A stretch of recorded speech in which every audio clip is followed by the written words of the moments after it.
Hello friends, मैं आरती यादव आपके अपने YouTube channel biology with Aarti Yadav में आप सभी लोगों का हार्दिक अभिनंदन करती हूँ और इसी के साथ साथ आप सभी को हमारा नमस्कार।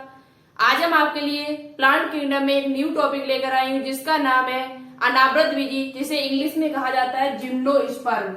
आज यहाँ पर हम चर्चा करने वाली हूँ जिम्नोस्पर्म क्या होते हैं, इसके अंतर्गत कौन कौन से पादप आते हैं, इसका आर्थिक महत्व क्या है, जनन किस प्रकार से होता है, वो सभी पॉइंट बताने की पूरी कोशिश करूंगी जो आपके एग्जाम के लिए बहुत ज्यादा इम्पोर्टेंट होंगे, जो आपके एग्जाम में आपसे पूछे जा सकते हैं। तो आज की वीडियो को आप लोग बिल्कुल भी स्किप नहीं करें, क्योंकि आज का जो टॉपिक है रियल में बहुत ही इम्पोर्टेंट टॉपिक है। यहाँ से आपके एग्जाम में क्वेश्चंस भी पूछे जाते हैं, तो लगातार आज की वीडियो को हमारे साथ देखते रहना। चाहे आप किसी भी एग्जाम की तैयारी कर रहे हो इस time, CP NET, BHU, GSPM, RUHS, paramedical, pharmacy, BSc nursing entrance exam 2021, किसी भी एग्जाम की तैयारी कर रहे हो, सभी के लिए आज का टॉपिक वेरी इम्पोर्टेंट रहेगा। तो लगातार हमारे साथ वीडियो को देखते रहना, ठीक है। टॉपिक को स्टार्ट करने से पहले हम आपको प्लांट किंगडम को थोड़ा रिवाइज करा देती हूँ। प्लांट किंगडम में किस प्रकार के इसे कितने समूह में बांटा गया था, क्रिप्टोगेमी किसके अंतर्गत आते, फेनेरोगेमी किसके अंतर्गत आते पादप, ये थोड़ा रिवाइज कराने के बाद फिर हम आपका स्टार्ट करेंगे अनावृत बीजी, ठीक है। स्टार्ट करने से पहले एक बात आपसे और बोलना चाहती हूँ, यदि आपको फिजिक्स की वीडियो चाहिए तो आपको थोड़ा चैनल को ग्रो कराइए, क्योंकि हम फिजिक्स की वीडियो तब डाल रहे थे तब आप लोग देखते ही नहीं थे, बहुत कम वीडियो देखते थे। एक आपके लिए न्यू चैप्टर आ रहा है संडे को, जिसका नाम है गुरुत्वाकर्षण, ग्रेविटेशन, बहुत ही इंपोर्टेंट चैप्टर है। यदि आपको ये वीडियो चाहिए तो थोड़ा चैनल को ग्रो कराइए, ज्यादा से ज्यादा वीडियो को शेयर कीजिए आज की। यदि आप लोग 800 प्लस कर देते हो, 800 प्लस सब्सक्राइबर संडे तक हो जाते हैं, तो आपको ग्रेविटेशन की वीडियो मिलेगी संडे के दिन। बहुत ही इंपोर्टेंट चैप्टर है आपके एग्जाम्स के लिए, यहाँ से आपके एग्जाम में क्वेश्चंस भी पूछे जाते हैं और ये चैप्टर सत्येंद्र सर के द्वारा कराया जाएगा। चैप्टर कौन सा है? गुरुत्वाकर्षण। चैप्टर का नेम क्या है? गुरुत्वाकर्षण। बहुत ही इंपोर्टेंट है, ग्रेविटेशन जिसे इंग्लिश में कहा जाता है। बहुत ही इंपोर्टेंट चैप्टर है, यहाँ से आपके एग्जाम में क्वेश्चंस भी अच्छे बनते हैं, न्यूमेरिकल भी पूछे जाते हैं। तो वो पूरा टॉपिक आपको संडे को मिलेगा। यदि आप लोग ज्यादा से ज्यादा इस वीडियो को शेयर कर रहे हो और 800 प्लस सब्सक्राइब संडे तक हो जाते हैं, तो आपको ये वीडियो पक्का मिलेगी, ठीक है। तो चलिए अब बात करते हैं, इतनी बात हमें आपको बतानी थी। यदि आप लोग शेयर कर देते हो तो आपको ये वीडियो पक्का मिलेगी। तो आज की वीडियो को आप लोग शेयर करें ज्यादा से ज्यादा इस वीडियो को, और 800 प्लस सब्सक्राइबर हो जाते हैं तो संडे को पक्का आपको ये वीडियो मिल जाएगी। और बहुत ही इंपोर्टेंट चैप्टर है कि गुरुत्वाकर्षण। तो चलिए अब बात करते हैं प्लांट किंगडम को, देखते हैं। तो देखो प्लांट किंगडम को कैसे बांटा गया था, शुरुआत बात करते हैं। तो देखो सबसे पहले प्लांट किंगडम को 2 भागों में बांटा जाता है। कितने भागों में? प्लांट किंगडम को हमने 2 भागों में बांटा है, क्रिप्टोगेम्स और दूसरा आपका है फेनेरोगेम्स, फेनेरोगेमी कह सकते हो, फेनेरोगेम्स कह सकते हो, ठीक है। अब क्रिप्टोगेम्स का मतलब क्या होता है? प्लांट किंगडम को सबसे पहले हमने 2 भागों में बांटा है, क्रिप्टोगेम्स और फेनेरोगेम्स। फेनेरोगेमी कह सकते हो आप, हमने अभी आपको बताया है। क्रिप्टोगेम्स का मतलब क्या होता है? तो ऐसे पादप जिनमें पुष्प नहीं आते, ऐसे पादप जिनमें पुष्प नहीं आते उनको कहा जाता है क्रिप्टोगेम्स। यानी कि इसे आप कह सकते हो अपुष्पोद्भिद। क्या कह सकते हो? अपुष्पोद्भिद। फेनेरोगेम्स का मतलब क्या होता है? तो ऐसे पादप जिनमें पुष्प आते हैं, ऐसे पादप जिनमें पुष्प आते हैं उनको क्या कहेंगे? पुष्पोद्भिद। पुष्पोद्भिद। ये पॉइंट आपसे पूछा भी जाता है, किस प्रकार से पूछा जाता है वो अभी हम आपको बताएंगे। क्रिप्टोगेम्स और फेनेरोगेम्स। क्रिप्टोगेम्स के अंतर्गत ऐसे पादप आते हैं जिनमें पुष्प नहीं बनते, और फेनेरोगेम्स के अंतर्गत ऐसे पादप आते हैं जिनके अंतर्गत पुष्प बनते हैं, यानी कि फूल आते हैं। अब देखो क्रिप्टोगेम्स को हमने 3 भागों में बांटा है। कितने भागों में बांटा है? यानी कि 3 समूहों में इसे हमने बांट दिया है। कितने समूहों में बांटा? 3 समूहों में। सबसे पहले आपका आता है थैलोफाइटा। तो अब आपको समझ में आ रहा है, थैलोफाइटा में पुष्प नहीं आते। पहला पॉइंट आपसे पूछा जा सकता है क्या थैलोफाइटा में पुष्प बनते? तो थैलोफाइटा तो बहुत ही सरल मतलब प्रारंभिक पादप थे, तो इनमें तो पुष्प वैसे भी नहीं है। तो इस और थैलोफाइटा के अंतर्गत आपका क्या आता है? शैवाल। क्या आता है? शैवाल। थैलोफाइट है। दूसरा आपका आता है क्या, ब्रायोफाइट। तो ब्रायोफाइट के अंतर्गत भी पुष्प नहीं बनते हैं, ठीक है, ब्रायोफाइट। ये हम आपको टॉपिक कंप्लीट भी करा चुके हैं। तीसरा आपका आता है टेरिडोफाइट। क्या आता है, टेरिडोफाइट, टेरिडोफाइट। और ये तीनों सवाल हम आपको विद एमसीक्यू साथ कंप्लीट करा चुके हैं। ब्रायोफाइट भी कंप्लीट करा चुके हैं इसकी थ्योरी, और टेरिडोफाइट की थ्योरी भी हम आपको कंप्लीट करा चुके हैं। इसके जो एमसीक्यू है वो आपको सुबह वाली क्लास में मिलेंगे। इसके जो एमसीक्यू है वो आपको सुबह की क्लास में मिलेंगे, जो हमारी सुबह क्लास आती है नाश्ते के रूम में, उसी में आपको इन दोनों के एमसीक्यू देखने को मिलेंगे, ठीक है। यहाँ पर हम जो भी टॉपिक फिनिश करते हैं उसके एमसीक्यू आपको सुबह वाली क्लास में मिलेंगे। अनावरण बीजी जो टॉपिक है आज हम इसे फिनिश करेंगे, इसके एमसीक्यू जो होंगे वो आपको सुबह वाली क्लास में मिलेंगे। तो सुबह वाली क्लास आपको बिल्कुल भी देखना नहीं भूलना है। ये तीनों ही टॉपिक हम आपके कंप्लीट करा चुके हैं। तो टेरिडोफाइट के अंदर कैसे पुष्प आदि कैसा होता है, ये क्रिप्टोगेम्स होता है। आपसे पूछा जा सकता है क्या टेरिडोफाइट क्रिप्टोगेम्स है या फेनेरोगेम्स है, तो आप क्या बताओगे, टेरिडोफाइट जो होता है वो क्रिप्टोगेम्स होता है, ठीक है। अब बात करते हैं फेनेरोगेम्स के अंदर क्या क्या आता है। तो फेनेरोगेम्स के अंतर्गत आपका आता है जिम्नोस्पर्म, जिसे कहते हैं अनावृत बीजी, जिम्नोस्पर्म। और दूसरा आपका आता है एंजियोस्पर्म, जिसे कहते हैं क्या, आवृत बीजी, एंजियोस्पर्म, एंजियोस्पर्म। जिम्नोस्पर्म मतलब कि अनावृत बीजी, अनावृत बीजी, जिम्नोस्पर्म अनावृत बीजी। दूसरा जो एंजियोस्पर्म है वो आपका है आवृत बीजी, आवृत बीजी, आवृत बीजी। आवृत बीजी को फिर दो भागों में हमने बांट दिया है। एक आपका होता है एक बीजपत्री, इसके अंतर्गत दो तरीके के पादप आते हैं, एक बीजपत्री जिनके में एक बीजपत्र होता है, और दूसरा आपका होता है द्विबीजपत्री। क्या होता है, द्विबीजपत्री। तो ये भी हम आपको जब आवृत बीजी टॉपिक लेंगे आपके लिए, नेक्स्ट वीडियो जो आपकी होगी उसमें हम आपको इन सभी के बारे में डिटेल से पढ़ाएंगे। तो ये तीन टॉपिक आपके थैलोफाइट, ब्रायोफाइट, टेरिडोफाइट, ये तीनों, और साथ ही साथ आज आपका अनावृत बीजी भी फिनिश हो जाएगा। अब आपका बचा हुआ जो टॉपिक है वो क्या बचेगा, आवृत बीजी। तो आपसे क्वेश्चन कैसे आएगा, अनावृत बीजी है वो फेनेरोगेम्स है, पुष्पोद्भिद है या अपुष्पोद्भिद है, तो ये कैसा होता है, पुष्पोद्भिद होता है, इसमें पुष्प बनते हैं, और आवृत बीजी में भी पुष्प बनते हैं। आपसे क्रम पूछा जा सकता है कि सबसे पहले कौन सा आया था, इनमें से क्रम से लगाइए, यानी बढ़ते हुए क्रम में लगाइए। तो सबसे पहले थैलोफाइट आए थे, उसके बाद ब्रायोफाइट, उसके बाद टेरिडोफाइट, उसके बाद आपके जिम्नोस्पर्म, उसके बाद आपके पादप जो आए थे वो एंजियोस्पर्म आए थे। इस प्रकार से आपसे क्रम से भी पूछा जा सकता है।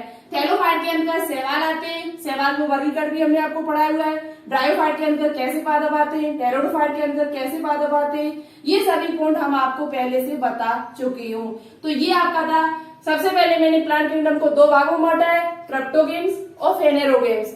क्रिप्टोगेम्स के अंदर क्या क्या आता है, तो थैलोफाइट आते हैं, ब्रायोफाइट आता है, टेरिडोफाइट आते हैं। तीन जो आपके समूह है वो आपके किसके अंतर्गत आते हैं, क्रिप्टोगेम्स के अंतर्गत आते हैं। दो आपके जो बचे हुए हैं जिम्नोस्पर्म और एंजियोस्पर्म, ये दोनों आपके किसके अंतर्गत आते हैं, तो ये दोनों आपके फेनेरोगेम्स के अंतर्गत आते हैं। इनमें पुष्प बनते हैं, तो इसलिए ये किसके अंतर्गत आते हैं, फेनेरोगेम्स के अंतर्गत आते हैं। तो ये चीज आपको क्लियर अच्छे से हो चुकी होगी। अब बात करेंगे अनावृत बीजी पर, ठीक है। अब बात करते हैं अनावृत बीजी पादप कैसे होते हैं और इनमें पुष्प कैसे आते हैं, क्या होता है, ये कहाँ पर पाए जाते हैं, बहुत ही डिटेल से डिस्कस करेंगे। तो आप लोग इस चीज को अच्छे से रट्टा मान लेना कि क्रिप्टोगेम्स कौन सा है और फेनेरोगेम्स कौन सा समूह है, क्रिप्टोगेम्स के अंदर क्या क्या आता है और फेनेरोगेम्स के अंतर्गत क्या क्या आता है। ये चीज आप लोग अच्छे से याद कर लेना, बहुत ही इंपोर्टेंट है, ठीक है। अब बात करते हैं अनावृत बीजी पादप कैसे होते हैं।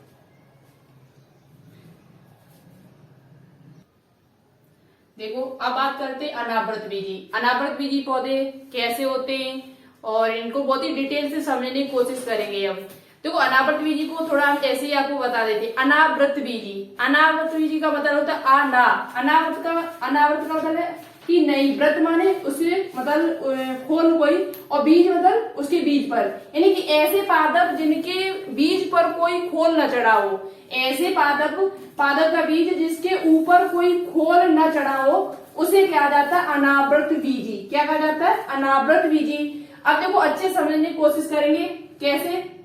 तो देखो अनावृत बीजी के अंतर्गत जो जिम्नोस्पर्म है वो एक ग्रीक भाषा का शब्द है, यानी जिम्नोस्पर्म जो शब्द लिया गया है वो ग्रीक भाषा से लिया हुआ शब्द है। ये 2 शब्दों से मिलकर बना हुआ है। कितने शब्दों से मिलकर बना है? 2 शब्दों से मिलकर बना हुआ है। Gymno plus sperm, gymno plus sperm. Gymno का मतलब क्या होता है? तो जिम्नो का मतलब होता है आपका, इसे कहा जा सकता है नेक्ड। क्या कहते हैं? Necked, NACKED। नेक्ड का मतलब होता है नग्न। क्या होता है? नग्न। और स्पर्म का मतलब होता है सीड। क्या होता है? सीड। और सीड का मतलब आपको पता है बीज। क्या होता है? बीज। यानी कि ऐसे पादप जिनके बीज पर किसी भी प्रकार का खोल नहीं पाया जाता है। बहुत ही बेसिक से समझते हुए चलेंगे तभी आपको ये चीजें अच्छे से समझ में आएंगी। तो वीडियो को बिल्कुल भी स्किप नहीं करना है, अच्छे से समझते हुए चलना मेरे साथ। जिम्नोस्पर्म 2 शब्दों से मिलकर बना है, ग्रीक भाषा का शब्द है जिम्नो प्लस स्पर्म। जिम्नो का मतलब होता है नेक्ड यानी कि नग्न, और स्पर्म का मतलब होता है सीड यानी कि बीज। ऐसे बीज जिनके ऊपर किसी भी प्रकार का खोल नहीं चढ़ा होता है उनको कहा जाता है जिम्नोस्पर्म, अनावृत बीजी पौधे। बात करते हैं जिम्नोस्पर्म शब्द किस वैज्ञानिक के द्वारा दिया गया था। तो ये शब्द आपका थियोफ्रेस्टस नाम के वैज्ञानिक ने दिया हुआ है। किसने दिया है? थियोफ्रेस्टस नाम के वैज्ञानिक थे जिनके द्वारा जिम्नोस्पर्म शब्द दिया गया है। तो ये भी पॉइंट आप लोग अच्छे से नोट डाउन कर लेना नोटबुक पर। इतनी बात आपको समझ में आ गई कि ऐसे बीज, इसका अर्थ क्या है? तो ऐसे बीज जिनके बीज पर किसी भी प्रकार का खोल नहीं चढ़ा होता है उनको कहा जाता है अनावृत बीजी। ठीक है, अब बात करते हैं नेक्स्ट पॉइंट की। अनावृत बीजी को आवृत बीजी तथा टेरिडोफाइट के बीज की संयोजक कड़ी भी कहा जाता है। आपसे पूछा जाए कि अनावृत बीजी किसके बीज की कड़ी है, तो इसमें आवृत बीजी प्लस टेरिडोफाइट, जो सबसे लास्ट वाले आपके आवृत बीजी एंजियोस्पर्म, और पीछे हम आपको जो पढ़ा चुके टेरिडोफाइट। अनावृत बीजी को टेरिडोफाइट और आवृत बीज की संयोजक कड़ी माना जाता है। ठीक है, इसमें आपके आवृत बीज की भी लक्षण पाए जाते हैं कुछ, और कुछ लक्षण आपके टेरिडोफाइट के भी होते हैं। टेरिडोफाइट के अंदर जो पादप आते हैं उनके भी कुछ लक्षण पाए जाते हैं, और कुछ लक्षण आपके आवृत बीजी पादपों के भी होते हैं। इसलिए इसे क्या कहा जाता है? टेरिडोफाइट और आवृत बीज की संयोजक कड़ी कहा जाता है। ठीक है, तो ये भी पॉइंट आप लोग अच्छे से याद कर लेना। आवृत बीजी, ये अनावृत बीजी जो पादप होते हैं वो ज्यादातर ठंडे प्रदेशों में पाए जाते हैं। कैसे प्रदेशों में पाए जाते हैं? ठंडे प्रदेशों में। तो ये भी पॉइंट आप लोग याद कर लेना, ठंडे प्रदेशों में पाए जाते हैं। ठीक है, अधिकांश जो होते हैं पादप वो कैसे होते हैं? ठंडे प्रदेशों में पाए जाते हैं। नेक्स्ट पॉइंट की बात करते हैं वे पौधे जिनमें बीज के ऊपर खोल नहीं पाया जाता है। बहुत ही इजी परिभाषा है, आप समझ भी सकते हो इसे। वे पौधे जिनमें बीज के ऊपर खोल नहीं होता है, यानी कवर नहीं होता, आवरण नहीं होता है, उनको कहा जाता है अनावृत बीजी पादप। ठीक है, इन पौधों को अंडाशय रहित फेनेरोगेमी कहा जाता है। फेनेरोगेमी अभी हमने आपको बताया था। फेनेरोगेमी के अंदर कौन से पादप आते हैं? ऐसे पादप जिनमें पुष्प पाया जाता है, जिनमें पुष्प उत्पन्न होते, पुष्प बनते हैं, उनको क्या कहा जाता है? फेनेरोगेमी। तो ये जो आपका होता है अनावृत बीजी पादप जो होते हैं वो अंडाशय रहित होते हैं, फल का निर्माण इनमें नहीं होता है, और ये कैसे होते हैं? फेनेरोगेमी कहा जाता है। तो ये पॉइंट आपसे पूछा जा सकता है, अंडाशय रहित फेनेरोगेमी निम्न में से कौन सा है? तो वो आपका क्या होता है? अनावृत बीजी पादप होते हैं, अनावृत बीजी। ठीक है, तो ये पॉइंट आप लोग अच्छे से याद कर लेना। ओके, अब आगे पॉइंट की बात करते हैं। नेक्स्ट पॉइंट आपका क्या है? नेक्स्ट पॉइंट आपका यह है कि जो अनावृत बीजी पादप होते हैं इनमें फल का निर्माण नहीं होता है। ये पॉइंट आपने अच्छे से नोट डाउन कर लिए होंगे।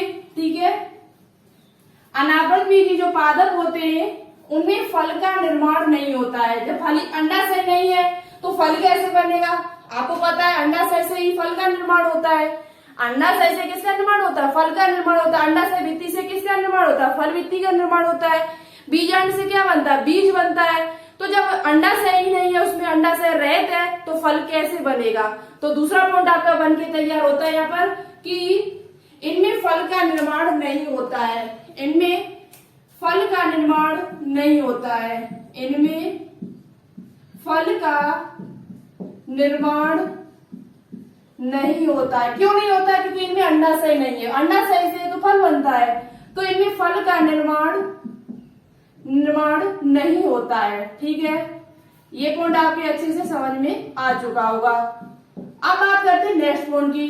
तो देखो नेक्स्ट पॉइंट आपका क्या है, जो अनावरणबीजी पौधे होते हैं उनका जो शरीर है वो आप उसमें जड़, तना, पत्ती को आसानी से देख सकते हो। इसमें जड़, तना और पत्ती, अनावरणबीजी पौधों की जो जड़, तना, पत्ती को आप विभेद कर सकते हो, यानी अलग अलग से देख सकते हो, विभेद कर सकते हो, विभेद कर सकते हो,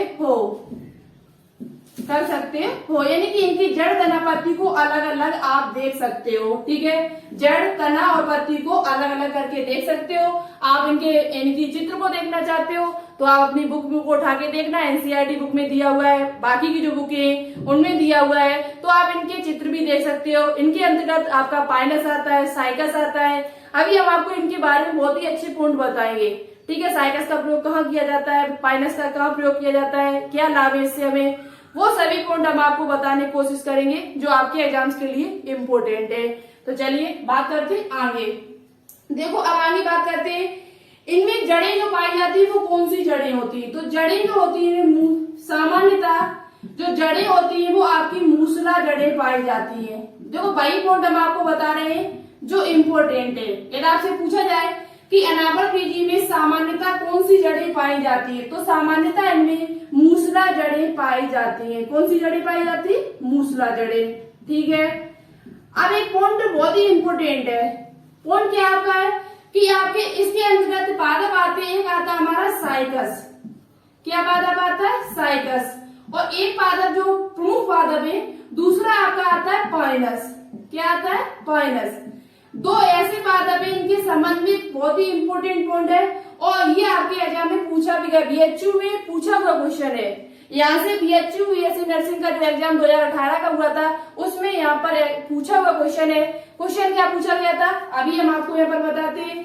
तो देखो जो साइकस होता है, साइकस में आपका क्या होता है, उसकी जड़ों को क्या कहा जाता है? साइकस की जड़ों को क्या कहा जाता है? तो साइकस की जड़ों को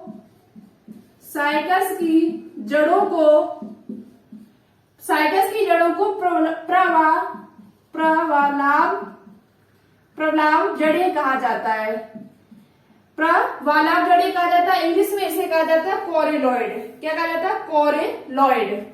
इंग्लिश में आप लिख लीजिए यहाँ पे कोरेलॉइड, प्रलाभ जड़ें या कोरेलॉइड जड़ कहा जाता है। यही क्वेश्चन आपके एग्जाम में पूछा गया था कि साइकस की जड़ों को क्या कहा जाता है, साइकस में पाई जाने वाली जड़ को क्या कहा जाता है? तो उसे कहा जाता है प्रलाभ जड़ या कोरेलॉइड मूल कहा जाता है, रूट कहा जाता है।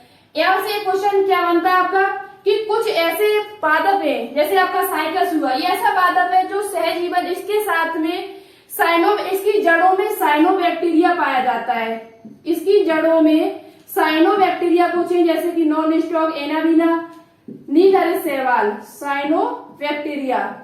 इसकी जड़ों में एक नीलहरे शैवाल पाए जाते हैं जिनका नाम क्या है? Non stock Anabaena. वो क्या करते हैं, वो इसमें अपना जीवन व्यतीत करते हैं, यहीं पर अपना जीवन यहाँ पर इनके साथ जीवन, यानी कि कह सकते हैं सहजीवन उनका हो सकता है, यहाँ पर कह सकते हो। तो साइकस की जड़ों में आपसे पूछा जाएगा कि साइकस की जड़ों को क्या कहा जाता है? तो प्रलाभ जड़ें कहा जाता है। इनकी जड़ों में क्या पाया जाता है? तो इनकी जड़ों में साइनोबैक्टीरिया यानी कि नीलहरे शैवाल कुछ पाए जाते हैं, जिनके नाम आपको जैसे नॉन स्टॉक एनाबिना कह सकते हो। ठीक है, साइकस की जड़ों में जो उसका सहयोग है वो कौन करता है? तो साइकस में साइनोबैक्टीरिया के साथ ये सहयोग करता है, जिसे क्या कहा जाता है? प्रलाभ जड़ें या प्रलाभ मूल कहा जाता है। जब साइकस साइनोबैक्टीरिया के साथ सहयोग करता है, उसकी जड़ों में पाया जाता है, तब इसकी जड़ों को क्या कहा जाता है? प्रलाभ जड़ें यानी प्रलाभ मूल कहा जाता है। अब बात करते हैं पाइनस की। तो देखो पाइनस में क्या होता है? पाइनस में आपका अभी हम आपको बता रहे हैं, ओके।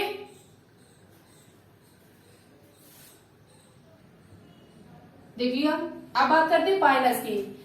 पाइनस में क्या होता है, कुछ वंश ऐसे होते हैं, यानी कुछ वंश के मूल जैसे कवक, जब पाइनस की जड़ों में कवक सहयोग करता है, जब पाइनस की जड़ों में कवक सहयोग होता है, कवक मिलता जाके उसका सहजीवन करता जाके वहां पर अपना व्यतीत करता है, तो कवक जब इसमें पाया जाता है इसकी जड़ों में, तो इसे क्या कहा जाता है, इस कवक मूल को, इस संबंध को क्या कहा जाता है, जब पाइनस की जड़ों में कवक आता है मिलता आके, तो इस सह संबंध को क्या कहा जाता है, तो ये आपसे पूछा जाता है, तो उसे कहा जाता है कवक मूल। क्या कहा जाता है, कवक मूल। और ये कवक क्या करता है पाइनस में जाके, ये इसका खनिज लवण का अवशोषण करता है। पृथ्वी से जो खनिज लवण होते हैं उनका अवशोषण किसके द्वारा होता है पाइनस में, तो वो आपके कवक के द्वारा ही होता है। ये वहां पर अपना सहजीवन व्यतीत यानी जीवन व्यतीत करता है उसकी जड़ों में जाकर। तो इस सह संबंध को कवक मूल या माइकोराइजा कहा जाता है। माइकोराइजा, ये तो आपने कई बार सुना होगा कि माइकोराइजा क्या है। तो माइकोराइजा का मतलब होता है जब कवक पाइनस की जड़ों में पहुंचता है तो इस संबंध को कवक मूल या माइकोराइजा कहा जाता है। क्या कहा जाता है, कवक मूल या माइकोराइजा, इस संबंध को कहा जाता है। जब कवक पाइनस से सहयोग कर लेता है तो उसे क्या कहा जाता है, कवक मूल या माइकोराइजा के नाम से जाना जाता है। और जब साइकस की जड़ों में क्या आता है, साइनोबैक्टीरिया यानी कि नील हरे शैवाल जब सहयोग कर लेते हैं तो इन जड़ों को क्या कहा जाता है, प्रलाव जड़ें, प्रलाव मूल भी कह सकते हैं आप। यहाँ आप क्या कह सकते हैं, प्रलाव मूल, जड़ को हम मूल भी कहते हैं। तो जब साइकस की जड़ों में साइनोबैक्टीरिया सहयोग करता है तो उसे प्रलाव जड़ें कहा जाता है। और जब पाइनस कवक से सहयोग करता है तो इसे कवक मूल या माइकोराइजा इस सह संबंध को कहा जाता है। तो ये पॉइंट वेरी वेरी इंपोर्टेंट है दोनों ही, ये दोनों पॉइंट आपको अच्छे से पता होने चाहिए। ठीक है, अब बात करते हैं आगे। तो देखो अब आगे बात करते हैं जो जिम्नोस्पर्म होते हैं, एक ये संवहनी पादप है। ये हम आपका साफ कर देते हैं, आप लोग अच्छे से पीछे करके स्क्रीनशॉट भी ले सकते हैं। अब हम आपसे पूछ सकते हैं कभी भी कि माइकोराइजा क्या है और साइकस की जड़ों में क्या पाया जाता है, पाइनस की जड़ों में क्या पाया जाता है। तो आपको एक चीज यहाँ से कंफर्म हो चुकी होगी कि साइकस और पाइनस जो पादप है वो किसके अंतर्गत आते हैं, तो ये दोनों पादप आपके जिम्नोस्पर्म के अंतर्गत आते हैं। और भी पादप हैं कई, वो भी हम आगे डिस्कस करेंगे। ठीक है, तो अच्छे से शायद आपको समझ में आ रहा भी हो क्योंकि हम एक एक पॉइंट बताते हुए चल रहे हैं। अब बात करते हैं, देखो जो जिम्नोस्पर्म होता है वो एक संवहनी पादप है। जिम्नोस्पर्म एक संवहनी पादप है। कैसा पादप है, संवहनी पादप है। ये पॉइंट भी आपसे पूछा जा सकता है। संवहनी पादप है यानी कि इसमें जाइलम और फ्लोएम दोनों ही पाए जाते हैं। जाइलम भी होता है, लेकिन बात वही है जो पिछली वीडियो में हम आपको बता चुके हैं, जाइलम भी पाया जाता है, फ्लोएम भी पाया जाता है, लेकिन जाइलम में वाहिकाएं नहीं पाई जाती है। वाहिकाएं, जाइलम में वाहिकाएं नहीं पाई जाती है, वेसल्स नहीं पाई जाती है। क्या नहीं पाई जाती, वेसल्स। और आपकी फ्लोएम में क्या नहीं पाई जाती, सह कोशिकाएं। क्या नहीं पाई जाती, सह कोशिकाएं, ये आपकी नहीं पाई जाती है। सह कोशिकाएं, सह कोशिकाएं यानी कॉम्प्लेनियन सेल जो होती है वो इसमें नहीं पाई जाती। वही बात क्या थी जब हमने आपको टेरिडोफाइट बताया था, तो उसमें भी हमने आपको बताया था कि वो भी एक संवहनी पादप है, लेकिन उसमें क्या है, जाइलम के अंदर वाहिकाएं नहीं आती है और फ्लोएम के अंदर जो सह कोशिकाएं होती है वो आपकी नहीं पाई जाती है। जाइलम के अंदर कितनी कोशिकाएं आती है वो भी हम आपको पिछली वीडियो में बता चुके हैं। 4 प्रकार की कोशिकाएं आती है, वाहिकाएं, वाहिकाएं, जाइलम पेरेन्काइमा और जाइलम तंतु। उसी प्रकार से फ्लोएम के अंतर्गत आपकी चालनी नलिकाएं, उसके बाद सह कोशिकाएं, फ्लोएम पेरेन्काइमा और फ्लोएम तंतु, ये इनमें कोशिकाएं आती हैं। ठीक है, तो जाइलम के अंदर वाहिकाएं नहीं आती और इसके अंदर क्या नहीं आती, सह कोशिकाएं। लेकिन एक अपवाद है, यहाँ पर कुछ पादप ऐसे होते हैं जिनमें वाहिकाएं पाई जाती है। जाइलम के अंतर्गत जो वाहिकाएं हैं वो आपकी पाई जाती है। पादप का नाम है नीटम और इफेड्रा। दो ऐसे पादप हैं ये जिम्नोस्पर्म जो एक प्रकार के, जिनमें क्या है, वाहिकाएं पाई जाती हैं। वाहिकाएं जो होती हैं वो आपकी पाई जाती हैं, तो ये एक अपवाद है। वाहिकाएं जो होती हैं वो पाई जाती हैं। तो ये पॉइंट आप लोग अच्छे से याद कर लेना कि ऐसे कौन से पादप हैं जिनमें, ऐसे कौन से अनावृत बीजी पादप हैं जिनमें जाइलम के अंतर्गत जो वाहिकाएं होती है वो पाई जाती है। तो आपका सबसे पहले नीटम और दूसरा आपका इफेड्रा। इफेड्रा ये दो ऐसे पादप है जिनके अंदर वाहिकाएं पाई जाती है। ओके, इतना पॉइंट आपका क्लियर हुआ। तो जिम्नोस्पर्म कैसा पादप है? संवहनी पादप है। ठीक है, अब नेक्स्ट पॉइंट पर चर्चा करते हैं, बात करते हैं ये कैसे पादप होते हैं। तो ये काष्ठीय पादप है। पहली बात तो कैसे पादप है? काष्ठीय, यानी कि इनमें जो काष्ठ है बहुत ही मजबूत होता है। इनका काष्ठीय पादप कहे जाते हैं ये, और बहुवर्षीय होते हैं। ये जो जिम्नोस्पर्म के अंदर जो भी पादप आते हैं वो बहुवर्षीय होते हैं और काष्ठीय पादप होते हैं। बहुवर्षीय होते हैं और कैसे होते हैं? काष्ठीय होते हैं। इसके अंतर्गत जो भी पादप आते हैं वो कैसे होते हैं? बहुवर्षीय होते हैं और साथ ही साथ ये काष्ठीय पादप होते हैं। वुड प्लांट काष्ठीय पादप, इनका जो काष्ठ होता है, लकड़ी होती है, वो बहुत ही मजबूत होती है। अब बात करते हैं जिम्नोस्पर्म के अंतर्गत सबसे बड़ा पादप कौन सा माना जाता है? जो संसार का सबसे बड़ा पादप भी माना जाता है। संसार का, विश्व का, वर्ल्ड का सबसे बड़ा पादप यदि आपसे पूछा जाए तो वो आपका अनावृत बीजी के अंतर्गत ही आता है। संसार का सबसे बड़ा, सबसे ऊंचा पादप जो आपका है वो किसके अंतर्गत आता है? तो वो आपका अनावृत बीजी पादप के अंतर्गत आता है। तो चलिए, संसार का सबसे बड़ा, सबसे ऊंचा कह सकते हो, सबसे ऊंचा पादप, संसार का सबसे ऊंचा पादप है वो आपके अनावृत बीजी के अंतर्गत आता है, जिसका नाम है क्या? साइकस संपरवाइरेंस। साइकस संपरवाइरेंस, सॉरी साइकस नहीं है, सिकुआ है।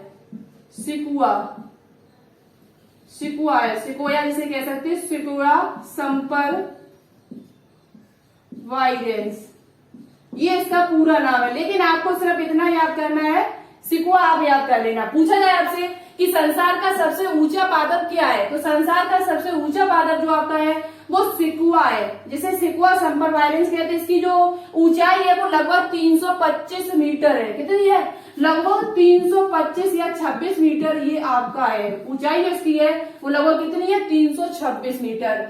अब बात करते हैं कि अनावृत बीजी का सबसे छोटा पादप कौन सा है।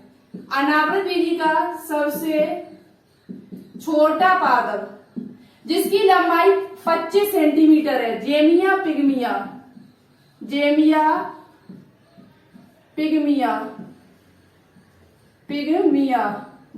पिग्मिया नाम का एक पादप है जिसकी जो ऊंचाई है वो ओनली 25 सेंटीमीटर ही है। कितनी है? ओनली 25 सेंटीमीटर है। संसार का सबसे ऊंचा पादप या अनावृत बीजी का सबसे ऊंचा पादप पूछा जाए तो सिकुआ संपरवाइरेंस होता है, और पूछा जाए सबसे छोटा पादप कौन सा है तो जेमिया पिग्मिया होता है, जिसकी ऊंचाई होती है वो 25 सेंटीमीटर होती है, इसकी 326 होती है। ठीक है, तो ये बात आपको अच्छी तरीके से समझ में आ गई होगी। अब बात करेंगे अनावृत बीजी में जनन किस प्रकार से होता है, इसकी साइकिल कैसे चलती, लाइफ साइकिल। उसके बाद बात करेंगे अनावृत बीजी का आर्थिक महत्व क्या है। ठीक है, तो चलिए आगे बात करते हैं। देखो यहाँ पर एक पॉइंट आपको और बता देती हूँ, जो सिकुआ संपरवाइरेंस है ये आपका जो कहाँ पर पाया जाता है तो ये कैलिफोर्निया में पाया जाता है। कैलिफोर्निया का एक पार्क है जिसे कहते हैं रेडवुड पार्क है जो कैलिफोर्निया में, वहां पर ये आपके पादप पाए जाते हैं। कौन सा? सिकुआ संपरवाइरेंस नाम का जो पादप है वो कैलिफोर्निया के रेडवुड पार्क में पाया जाता है। ठीक है, तो रेडवुड पार्क, ऐसी जो लकड़ी होती है वो रेड होती है और इसलिए इसे रेडवुड पार्क ऐसे भी कह सकते हैं। रेडवुड से पेड़ कौन सा संबंधित है तो आप क्या बताओगे? सिकुआ पादप संबंधित है। ठीक है, अब एक पॉइंट और है आपका, किन पादपों को जीवित जीवाश्म कहा जाता है। अनावृत बीजी के अंतर्गत कौन कौन से पादप है जिनको जीवित जीवाश्म के नाम से जाना जाता है? किसके नाम से जाना जाता है? जीवित जीवाश्म के नाम से। जीवित जीवाश्म का मतलब क्या होता है?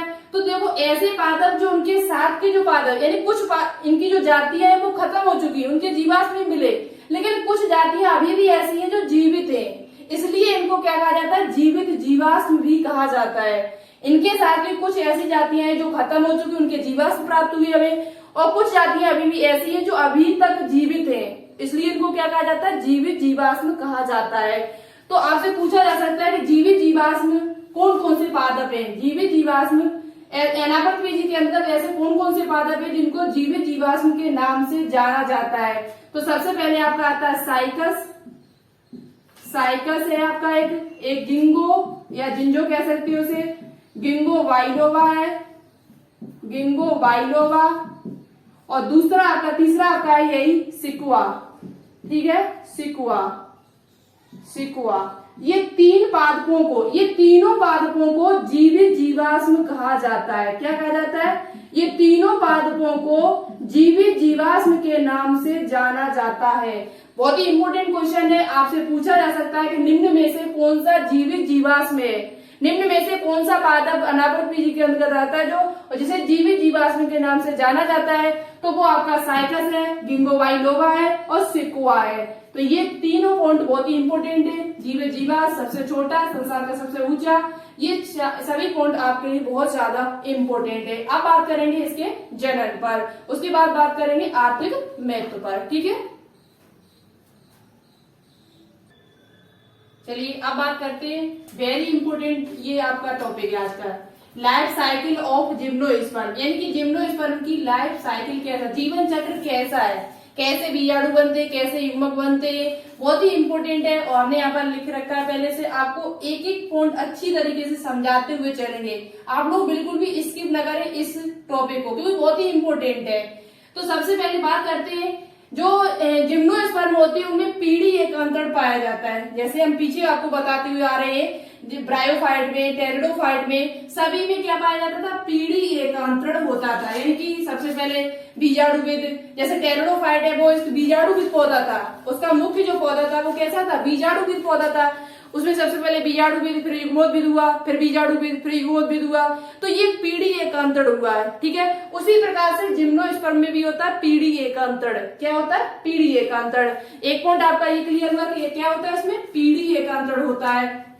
इसमें परागण किसके द्वारा होता है, तो परागण जो होता है वो वायु द्वारा होता है। वेरी वेरी इंपॉर्टेंट पॉइंट है ये वाला, पूछा जाता है कि जिम्नोस्पर्म में परागण किसके द्वारा जाते हैं, जबकि इसके पिछले वाले जो आपका हुआ था ब्रायोफाइट था, टेरिडोफाइट था, उसमें जो परागण जो नर युग्मक जो जाते थे वो जल के द्वारा जाते थे, उनमें निषेचन के लिए जल बहुत आवश्यक था। लेकिन यहाँ पर आपका वायु बहुत आवश्यक है। क्या आवश्यक है, वायु। परागण जो जाएंगे वो किसके, परागण की क्रिया जो होगी, पॉलिनेशन की क्रिया होगी, वो आपके वायु के द्वारा संपन्न होगी, ठीक है। इतने पॉइंट आपके क्लियर हुए। अब यहाँ पर देखो, इनमें जो जनन होता है वो एक लिंगी होता है। कैसा होता है, इनमें जो जनन होता है वो आपका कैसा होता है, तो इनमें जननांग जो होते हैं वो एक लिंगी शंकु होते हैं। इनमें जननांग जो होते हैं वो कैसे होते हैं, एक लिंगी शंकु होते हैं। चलिए इसमें थोड़ा इंक डाल लेते हैं, उसके बाद बात करते हैं, ठीक है। इसमें इंक खत्म हो चुकी है।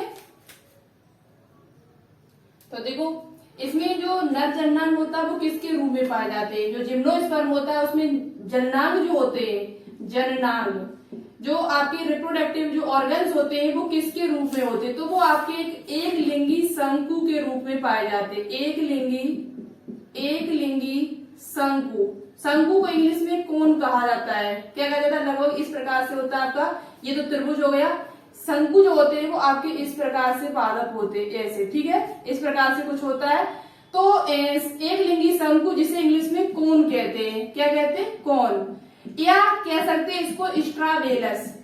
ये पॉइंट आपसे पूछा जाता है कि स्ट्राबेलस शब्द किससे संबंधित है, तो जिम्नोस्पर्म का जो जननांग होता है उसे किस रूप में पाया जाता है, वो आपका स्ट्राबेलस के रूप में पाया जाता है, स्ट्राबेलस के रूप में पाया जाता है।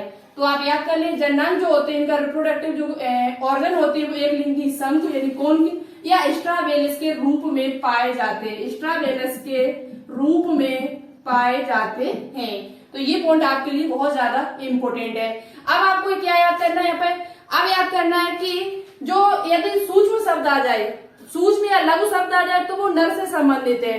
अभी बार बार यहाँ शब्द आएगा तब आप फिर कंफ्यूज होंगे। और यदि बृहद शब्द आ रहा है तो वो आपके मादा से संबंधित होगा। गुरु शब्द आ रहा है, गुरु बीजाणु आ रहा है तो गुरु किससे संबंधित है, वो मादा से संबंधित है। और यदि लघु आ रहा है शब्द तो वो आपके नर से संबंधित है, लघु बीजाणु तो नर से संबंधित है, यानी मेल से संबंधित, मेल ऑर्गन से संबंधित है।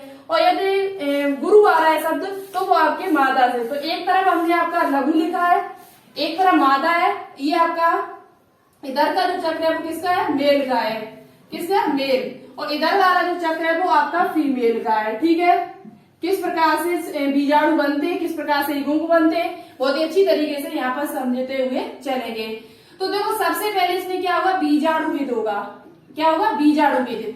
बीजाणुविद होगा, बीजाणुविद के अंदर नर संघ होंगे, यानी मेल कौन होगा, जो आपका 2n होगा। कैसा होगा, दुगुणित। ये क्वेश्चन आपसे पूछा जा सकता है कि इस बीजाणुविद कैसे होते हैं, तो वो आपके 2n दुगुणित होते हैं।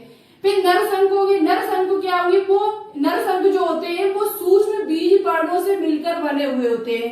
किससे मिलकर बने होते हैं, माइक्रोस्पोरोफिल्स, माइक्रोस्पोरोफिल्स यानी सूक्ष्म बीज पर्ण। सूक्ष्म शब्द आया तो किससे संबंधित है, मेल से संबंधित है। लघु शब्द भी आ सकता है यहाँ पर। तो सूक्ष्म बीज पर्णों से मिलकर क्या बनते हैं, नर संघ मिलकर बने होते हैं, यानी कि मेल कौन जो होते हैं वो आपके सूक्ष्म बीज पर्णों से मिलकर बने हुए होते हैं। ठीक है, अब मादा संघ किससे मिलकर बने होते हैं, तो मादा संघ जो होते हैं वो आपके कैसे बने होते हैं, मादा संघ जो होते हैं वो आपके यहाँ सूक्ष्म हो जाएगा तो वहां पर क्या होगा, महाबीज पर्ण, महाबीज पर्ण, महाबीज पर्णों से जो आपके सबसे पहले स्पोरोफाइट, यानी स्पोरोफाइट बीजाणुविद होगा। फिर फीमेल कौन जो होंगे वो आपके महाबीजाणु पर्ण से मिलकर बने हुए होते हैं। इधर से बात करते हैं, जो यहाँ लिखा है बस केवल मेगा शब्द है वो माँ से, ब्रेड से संबंधित है, जबकि माइक्रो शब्द है जो आपका वो मेल से संबंधित है। बस इतना ही फर्क है, शेष वही चीज है, वही प्रोसेस है। ओके, तो देखो सूक्ष्म पर्ण बात हो गई। अब बात करते हैं सूक्ष्म पर्ण जो होते हैं वो क्या है, माइक्रोस्पोरेंजियम। सूक्ष्म जो बीज पर्ण होते हैं वो गुर बीजाणु धानी से संबंधित है, यानी सूक्ष्म बीज पर्णों से मिलकर क्या बनता है, गुर बीजाणु धानी, यानी कि माइक्रोस्पोरेंजियम। फिर माइक्रोस्पोरेंजियम में क्या होता है, अर्धसूत्री विभाजन होता है, मियोसिस होती है। मियोसिस क्रिया जो होती है, मियोसिस विभाजन डिवीजन होता है, तो क्या होता है, सूक्ष्म बीजाणु का निर्माण होता है। यहाँ तक जो भी था वो सब 2n था, यहाँ तक जो भी अभी तक चला आ रहा था वो सब कैसा था, 2n यानी दुगुणित था सभी। लेकिन जैसे ही अर्धसूत्री विभाजन हुआ तो ये सब क्या हो गए, आधे आधे हो गए। अर्धसूत्री विभाजन में क्या होता है, एक कोशिका से 4 कोशिकाएं बनती हैं। एक कोशिका से कितनी कोशिकाएं बनती है, 4 कोशिकाएं। तो यहाँ पर जब अर्धसूत्री विभाजन होगा तो ये क्या होगा, सूक्ष्म बीजाणु बनेंगे, माइक्रोस्पोर्स बनेंगे। अब ये कैसा हो गया, अर्धसूत्री विभाजन हुआ तो ये एंड रह गया। तो आपको यहाँ से समझ में आ रहा होगा कि जो सूक्ष्म बीजाणु होते हैं वो अगुणित होते हैं। कैसे होते हैं, अगुणित होते हैं। अब बात करते हैं जब सूक्ष्म बीजाणु बन गए तो उसके बाद क्या बनेगा, नर युग्मोद्भिद बनेंगे, मेल गैमेटोफाइट होगा, यानी पॉलन ग्रेन। ये भी आपका कैसा होगा, अगुणित होंगे। नर युग्मोद्भिद जब बन जाएंगे तो उसके बाद तब आपका नर युग्मक बनेगा, यानी कि मेल गैमीट का निर्माण होगा। किसका निर्माण होगा, मेल गैमीट का, मेल गैमीट का निर्माण होगा। जब मेल गैमीट यानी कि एन हो जाएगा, क्या हो जाएगा, एन, मेल गैमीट क्या बन गया, एन हो गया। उसी तरीके से यहाँ पर चला आ रहा है। मेगा स्पोंजियम मतलब कि महाबीजाणुधानी, महाबीजाणुधानी के अंदर बृहद बीजाणु बनेंगे। क्या बनेंगे, बृहद बीजाणु। अर्धसूत्री विभाजन होगा तो इसमें 4 कोशिकाएं बनेंगी। कितनी कोशिकाएं बनेंगी, 4 कोशिकाएं बनेंगी। लेकिन इसमें जो 3 कोशिकाएं हैं वो आपकी नष्ट हो जाएंगी, एक कोशिका ही क्रियाशील रहती है। ये पॉइंट आप लोग अच्छे से याद कर लेना। अब जब मेल जो फीमेल वाला जो पार्ट होता है उसमें अर्धसूत्री विभाजन जब होता है, मेगा स्पोंजियम जो आपकी वो बृहद बीजाणु होती है, बीजाणुधानी जो होती है, जब उसमें आपका अर्धसूत्री विभाजन होता है तो उसमें 4 कोशिकाएं बनती है। 4 कोशिका में 3 कोशिकाएं नष्ट हो जाती, एक कोशिका ही क्रियाशील रहती है।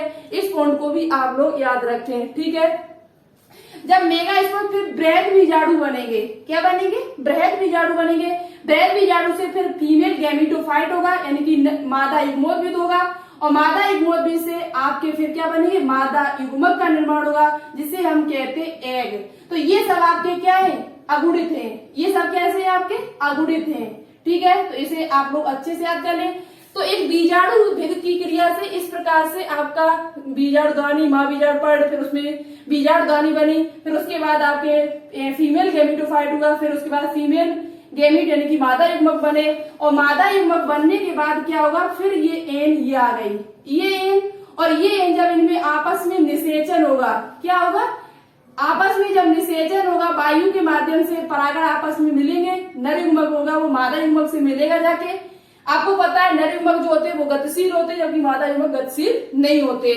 तो ये जब आपस में मिलेंगे तो 2n बनेगा, क्या होगा, 2n, मतलब कि जायगोट बनके तैयार हो जाएगा। और जब जायगोट बनके तैयार होगा तो ये 2n होगा, और जायगोट से ही आपका भ्रूण बनेगा यानी कि इम्ब्रो बनेगा, भ्रूण का निर्माण होगा, और भ्रूण से ही आपका सीड बनेगा यानी कि बीज बनेंगे, और बीज से ही आपके फिर क्या हो जाएगा, स्पोरोफाइट फिर हो जाएगा, यानी कि वही क्रिया फिर दोबारा से चलने लगेगी, स्पेरोफाइट, स्पेरोफाइट यानी कि 2n, वही क्रिया फिर दोबारा से होगी, यानी कि निषेचन होगा, निषेचन से जायगोट बनेगा, जायगोट से फिर भ्रूण का निर्माण होगा, भ्रूण से फिर बीज बनेंगे, क्या बनेंगे, बीज, क्या बनेंगे, बीज बनेंगे, और बीज से फिर वही क्रिया फिर स्पेरोफाइट फिर बनना होगा, वही क्रिया फिर दोबारा से चलेगी, फिर नया पादप बनेगा, फिर वही क्रिया फिर दोबारा से बना नया पादप। इस प्रकार से ये पीढ़ी एकांतरण होता रहता है। तो ये था आपका लाइफ साइकिल ऑफ जिम्नोस्पर्म। इस प्रकार से लाइफ साइकिल इनकी चलती है, कैसे नरशंकु बने, बीजाणु कितने नरशंकु होते हैं, नरशंकु से फिर सूक्ष्म बीजाणु बनते हैं उनके अंदर, फिर गुरु बीजाणुदानी में अर्धसूत्री विभाजन होता है, उसमें सूक्ष्म बीजाणु बनते हैं, सूक्ष्म बीजाणु से नर युग्मोद्भिद जिसे हम परागण कहते हैं, नर युग्मक होता है, और नर युग्मक से ही आपके फिर क्या होते हैं, मादा युग्मक मिलते हैं, और उसके बाद आपका जायगोट बनता है, जायगोट के बाद भ्रूण का निर्माण होता है, फिर सीड बनता है, फिर उसके बाद आपका फिर स्पोरोफाइट बीजाणुविद बनता है। इस प्रकार से लाइफ साइकिल इसकी चलती है। तो देखो ये बात आपको समझ में आ चुकी होगी।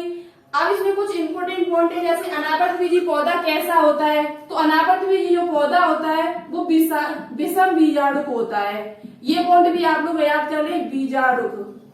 अनावर्तबीजी जो पौधा होता है वो कैसा होता है, विषम बीजाणुक होता है, क्योंकि इसमें बीजाणु जो होते हैं वो अलग अलग प्रकार के होते हैं, नर युग्मक अलग होगा, मादा युग्मक, इनकी साज, इनका संरचना देखी जाए तो अलग अलग प्रकार की है, तो इसलिए ये कैसे होते हैं, विषम बीजाणुक होते कहे जाते हैं। ठीक है, तो इतनी बात आपको अच्छी से समझ में आ गई होगी।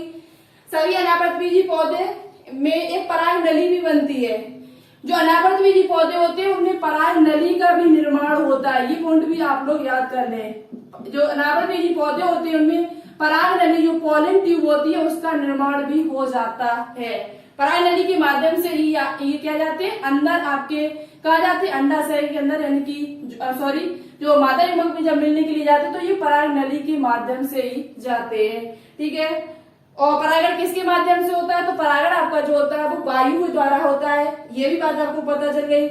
तो ये पॉइंट जो थे बहुत ही इंपोर्टेंट पॉइंट है सभी, और इस स्क्रीनशॉट ले लेना कैसे क्या होता है। यहाँ से लेकर यहाँ ऊपर वाला जो है, यहाँ से ऊपर का जितना भी भाग है वो सब 2n होता है, और अर्धसूत्री के नीचे वाला जो भी आपके पार्ट है वो सभी कैसे होते हैं, अगुणित होते हैं। इसी प्रकार से यहाँ पर होगा।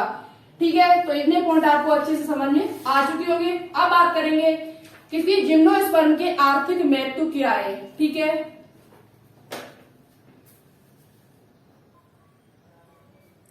तो देखिएगा अब आपका ये इतना जितना भी यहाँ पर लिखा है लास्ट है, और जितने भी पॉइंट यहाँ पर लिखे हैं सभी आपके लिए बहुत ज्यादा इंपोर्टेंट है। देखो हम इतना डिटेल में आपको क्यों पढ़ा रहे हैं, किसी को नहीं मालूम है कि एग्जाम में कहाँ से क्वेश्चन पूछ लिया जाए, और वही पॉइंट हम आपको बता रहे हैं जो एग्जाम में बार बार पूछे जाते हैं, किसी न किसी एग्जाम में ये क्वेश्चन पूछे ही जाते हैं, इसलिए बताना बहुत ज्यादा जरूरी हो जाता है। तो चलिए ज्यादा टाइम वेस्ट नहीं करेंगे क्योंकि वीडियो काफी लंबी हो चुकी है और थोड़ा और 10 मिनट की होगी। देखो एक बार में हम सोचे कि पूरा टॉपिक क्लियर कर दे तो ज्यादा बेहतर है, आधा आधा कर रहे तो इससे प्रॉब्लम आपको ही रहती है कि आज आधी वीडियो आई आधी कल आपको मिलेगी तो आपको ही प्रॉब्लम हो जाती है। ठीक है, तो सबसे पहले समझते हैं अनावर्तबीजी पौधों का आर्थिक महत्व क्या है, क्या महत्व इनका है मेरे लिए।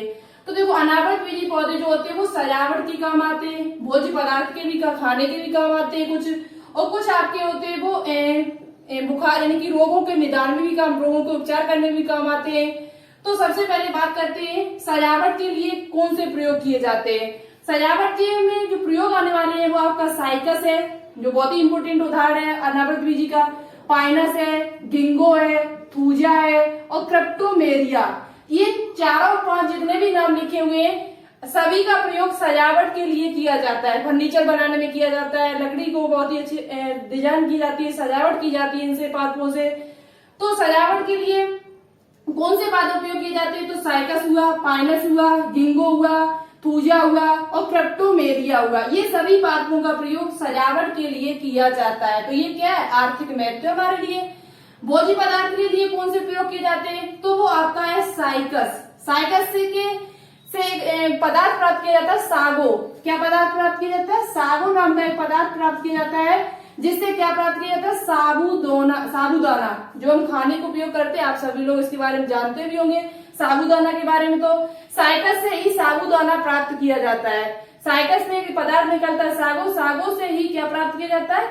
और इसमें स्टार्च बहुत ज्यादा होता है। आपको पता है पहले से साबूदाना में स्टार्च की मात्रा बहुत ज्यादा होती है। तो साइकस से आपका साबूदाना और ब्रेड बनाने में उपयोग किया जाता है। तो आपसे पूछा जाए अब कि साबूदाना कैसे प्राप्त किया जाता है, तो वो आपका साइकस से प्राप्त किया जाता है। बात करते हैं चिलगोजा। चिलगोजा नाम का एक पादप है जिसे पाइनस जिरार्डियाना कहते हैं। जिरार्डियाना।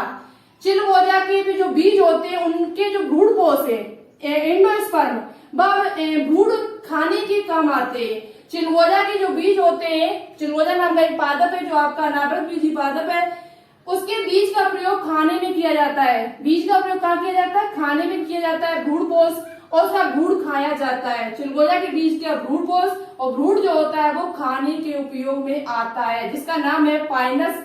पाइनस की जाति का है पाइनस जिरार्डियाना। ठीक है, बात करते हैं नेक्स्ट पॉइंट की, नीडम एवं पाइसिया। नीडम एवं पाइसिया से कागज की लुगदी बनाई जाती है और कागज बनाने में भी सहायक होता है। तो कागज बनाने में कौन से पादप सहायक हैं? जो कागज आप यूज करते हो पेपर, वो आपके नीडम एवं पाइसिया नाम के पादप होते हैं, जिनसे कागज की लुगदी और कागज बनाने में वो सहायक होते हैं। तो ये भी पॉइंट इंपोर्टेंट है। जूनिपेरस की लकड़ी से पेंसिल बनाई जाती है। जूनिपेरस नाम का एक पादप है जो अनावृतबीजी पादप है। इससे क्या होता है? इसकी लकड़ी से पेंसिल बनाई जाती है। जो पेंसिल आप लिखने में यूज करते हो वो पेंसिल आपकी किसकी लकड़ी की बनी होती है? तो वो पेंसिल आपकी जूनिपेरस की लकड़ी की बनी हुई होती है। बात करते हैं पाइनस की लकड़ी से दिया सलाई की तीलियां बनाई जाती हैं। जो पाइनस होता है उसकी लकड़ी से क्या बनाया जाता है? दिया सलाई की तीलियां बनाने में प्रयोग किया जाता है। दिया सलाई की तीलियां किससे बनाई जाती है? तो वो आपके पाइनस से बनाई जाती है। किससे बनाई जाती है? पाइनस से। और इससे ही आपका तारपीन का तेल भी निकाला जाता है। जो तारपीन का तेल होता है वो आपका किससे निकाला जाता है? तो वो भी आपका, जिसे चीड़ का तेल भी कहा जाता है, वो आपका पाइनस से ही निकाला जाता है। किससे निकाला जाता है? पाइनस से।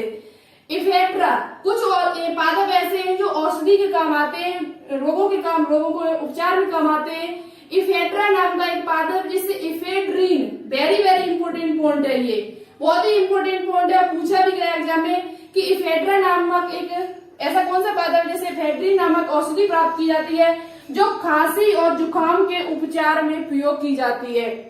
तो वो पादप का नाम क्या? इफेड्रा। इफेड्रा नाम का एक पादप है जिससे इफेड्रीन नामक औषधि प्राप्त की जाती है, जो खांसी जुकाम में सहायक है। खांसी जुकाम के निदान में सहायक है, उपचार करने में सहायक होती है। बात करते हैं थूजा।